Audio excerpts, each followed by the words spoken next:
mabait siya, matulungin, kanang mapagmahal, concern siya sa kapwa niya guro, tumutulong siya sa kanang mga kanang halimbawa kung merong gawain na masyadong mabigat sa isang guro, tutulungan niya.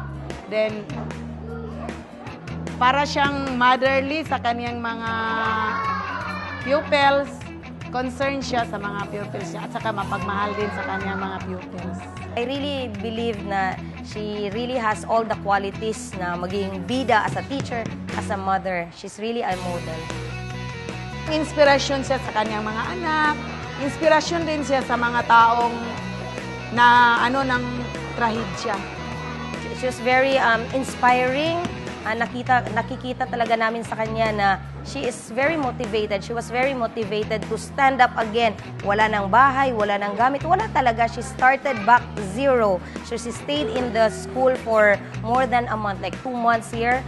And wala kami nakita sa kanya na she's really very determined. Pagpatuloy mo lang yung kabaitan mo, pagpatuloy mo yung pagiging matulungin, at saka bilang ulirang ina sa kaniyang mga anak.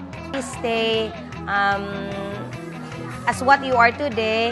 Sana ganyan ka palagi ka determined, because we, the other teachers and all the other parents, look up to you as one of our models. You inspired us a lot. Siguro, one of the reasons why I'm here is to be a mother for them.